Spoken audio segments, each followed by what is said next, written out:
Hello नमस्कार दोस्तों। तो हम राजस्थान का जिला दर्शन पढ़ रहे थे, जिसके अंतर्गत हमने भीलवाड़ा और अजमेर ज़िले को कंप्लीट कर लिया था। अगर आपने वो वीडियो नहीं देखे हैं तो लिंक डिस्क्रिप्शन बॉक्स में है, वहाँ से जाकर आप पहले वो वीडियो देख लीजिए।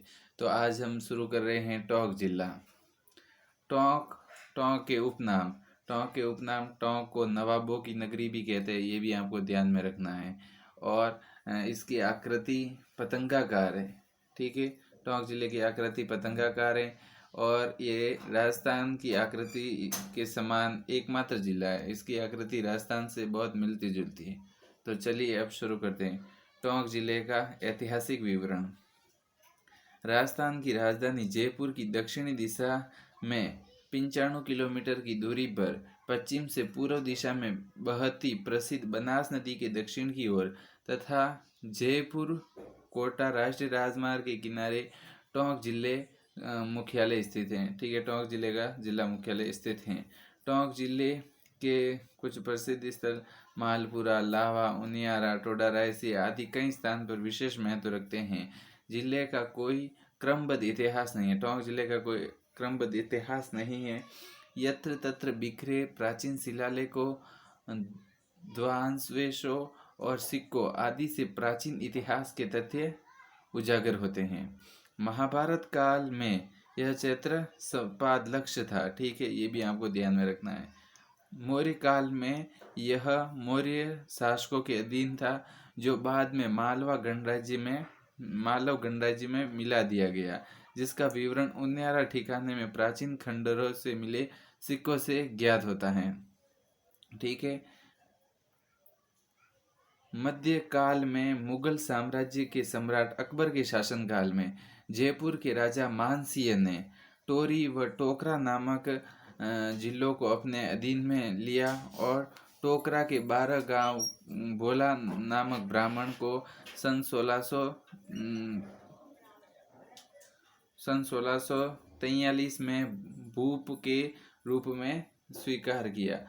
उसके बाद 12 ग्राम समूह को एक सूत्र में बांधकर उसका नामकरण टोंक किया गया। ठीक है, राजपूत शासनकाल में टोंक जिले का बड़ा भाग कई खंडों में चावड़ा, सोलंकी और कछवा, सिसोदिया व चौहान आदि राजपूतों के अधीन रहा और कई स्थानों पर उनकी राजधानियां रही। बाद में जयपुर, होलकर और सिंधिया का इस क्षेत्र के बड़े भाग पर शासन रहा।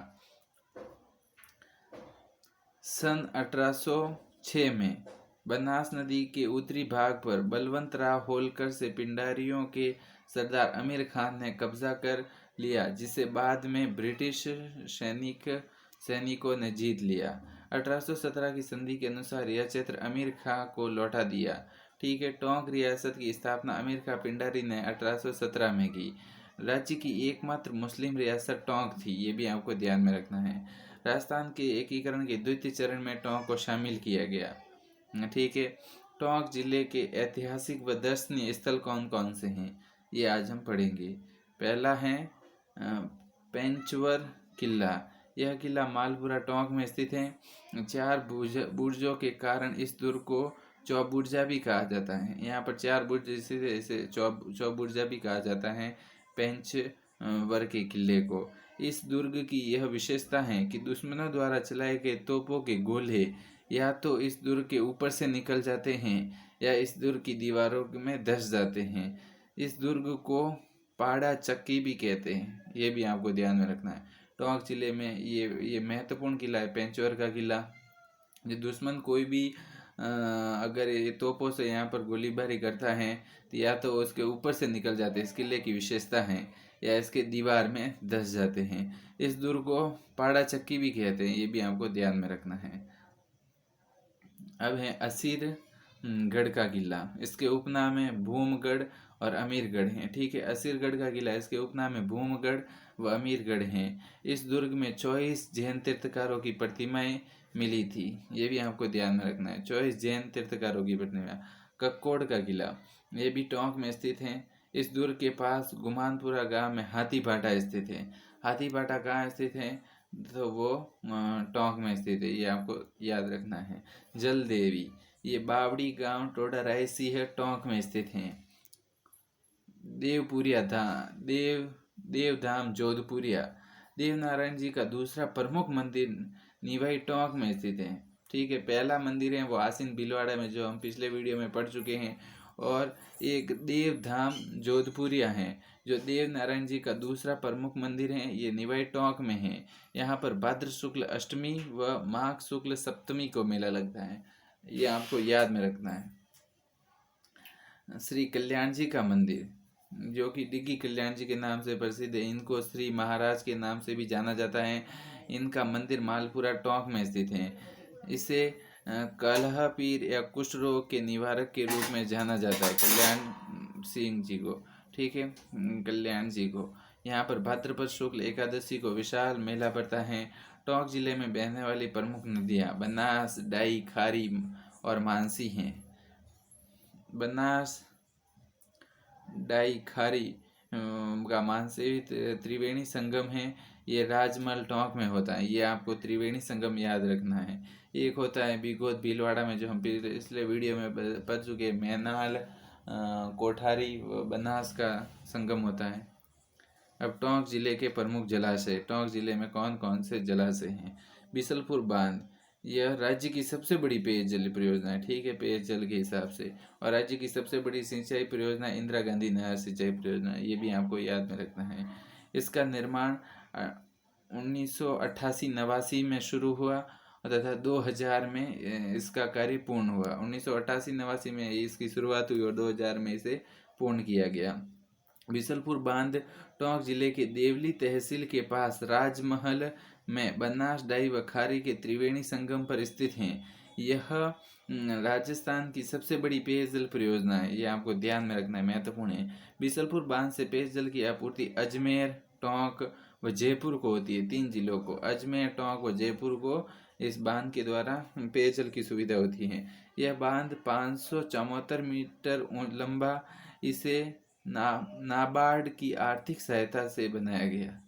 किस देश की आर्थिक सहायता से बनाया गया? तो नाबार्ड की आर्थिक सहायता से इसे बनाया गया। टोडी सागर बांध, ये आपको याद रखना है, ये टोंक में स्थित है। इसे सिंचाई विभाग द्वारा 1887 में बनाया गया। यह बांध सहोदरा नदी पर है। सहोदरा नदी ये टोडी सागर बांध को भरती है। टोडी सागर बांध की सभी मोरियां खोलने पर यह बांध पूरी तरह खाली हो जाता है। तो ये पूछ सकता है आपसे कि ऐसा कौन सा बांध है जिसकी सभी मोरियां खोलने पर वो पूरी तरह खाली हो जाता है? तो वो है टोडी सागर बांध, जो कि टोंक में स्थित है। बिसलपुर कंजर्वेशन रिजर्व, ये टोंक में है। इसकी स्थापना 13 अक्टूबर 2010 को हुई। 13 अक्टूबर 2010। टोंक जिले के अन्य महत्वपूर्ण तथ्य, चारबेत लोक नाट्य। ठीक है, ये टोंक जिले का प्रसिद्ध है। ठीक है, अली बख्शी इसके प्रमुख कलाकार है। राजस्थान में चारबेत एकमात्र केंद्र टोंक है। इसमें वाद्य यंत्र कौन सा इस्तेमाल किया जाता है? तो वो डफ वाद्य यंत्र। चारबेत 4 प्रकार का होता है, भक्ति, श्रृंगार, रखी, बखानी व गम्माज। चारबेत का प्रवर्तक अब्दुल करीम खां को माना जाता है। ये आपको याद में रखना है।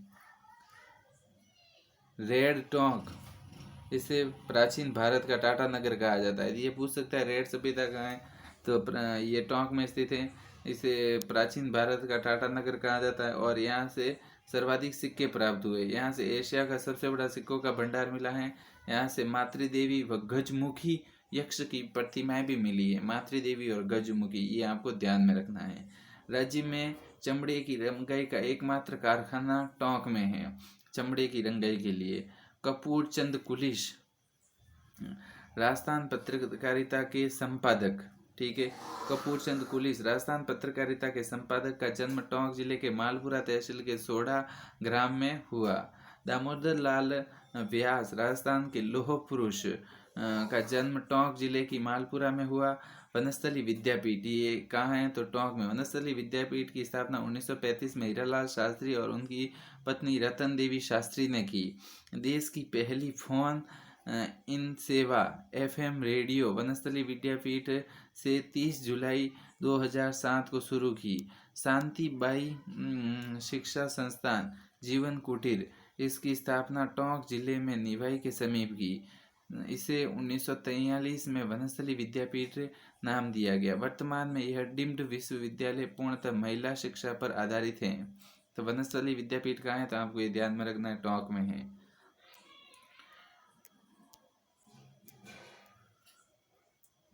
घंटाघर टोंक में। टोंक के 5वें नवाब शहादत अली खान ने 1937 में घंटाघर का निर्माण कराया। राजमहल यह महल बनास, डाही व खारी नदियों के संगम पर टोंक जिले में स्थित है। स्मार्ट कार्ड योजना किस जिले में चलाई गई, तो ये टोंक में। टोंक जिले के पायलट आधार पर इसकी शुरुआत की गई। ऑल इंडिया मिली कौंसिल का सम्मेलन मालपुरा टोंक में संपन्न हुआ। मुबारक महल, ये महत्वपूर्ण है, आप ये याद रख सकते हैं। मुबारक महल, बकरा ईद, मुबारक महल में बकरा ईद उल जुहा के अवसर पर ऊंट की बलि दी जाती है। किसकी बलि दी जाती है, तो ऊंट की बलि दी जाती है।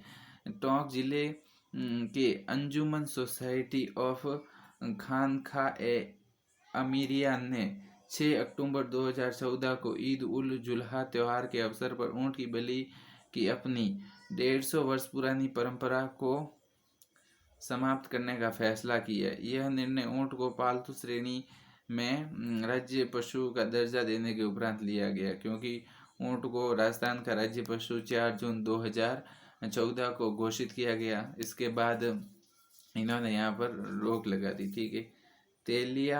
तेलियों का मंदिर कहाँ स्थित है, तो ये टोंक में स्थित है। नवाब इब्राहिम अली खां का शासन टोंक का स्वर्ण युग कहा जाता है। ठीक है। नवाब इब्राहिम अली खां का शासन टोंक का स्वर्ण युग कहलाता है।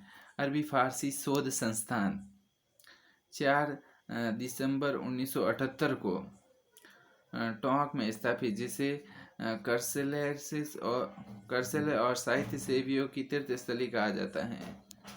मालपुरा में श्वेतांबरों की दादा बाड़ी में दादा गुरु के पद चिन्ह हैं। ये यहाँ कुशल पीर के नाम से विख्यात हैं। घोयल आयोग 13 जून 2005 को टोंक जिले के साहेला कस्बे में बिसलपुर बांध से पानी की मांग करते हुए लोगों पर पुलिस द्वारा गोलियां चलाई गई, जिसमें 5 व्यक्ति मारे गए। इसकी जांच हेतु अनूप चंद गोयल की अध्यक्षता में एक आयोग गठित किया गया। राजस्थान में मिर्च की मंडी टोंक में लगती है, ये भी आपको ध्यान में रखना है। केंद्रीय भेड़ व बकरी अनुसंधान एवं प्रजनन केंद्र अविका नगर टोंक में है, जिसकी स्थापना 1962 में हुई। मालपुरी भेड़ मालपुरा टोंक की प्रसिद्ध है। इसकी ऊन का रेशा सबसे छोटा होता है, इसीलिए इसके ऊन से गलीचे बनाए जाते हैं। राजस्थान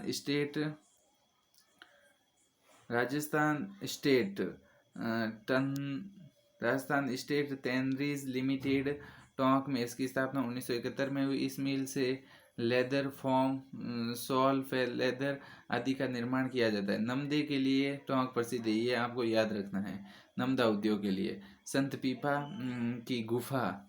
पीपा की छतरी है, ये घाघरोन दुर्ग में, यहाँ पर गलत छप गया है, ये घाघरोन दुर्ग में। और संत पीपा की गुफा पूछे छतरी हैं घाघरोन दुर्ग में, और गुफा हैं ये टोडा टोंक में स्थित है। और संत पीपा का मंदिर है वो समदड़ी गांव बाड़मेर में स्थित है, ये भी आपको ध्यान में रखना है।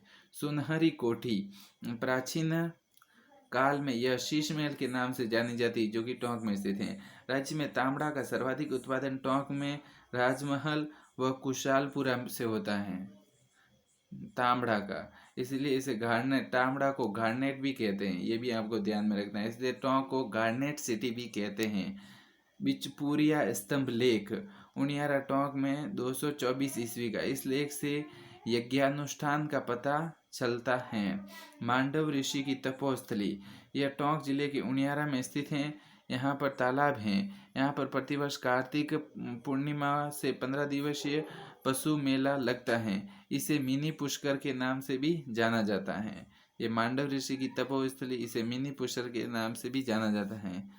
अगर आपको हमारा वीडियो अच्छा लगा हो तो चैनल को लाइक कीजिए और चैनल को सब्सक्राइब जरूर कीजिएगा। थैंक यू, धन्यवाद।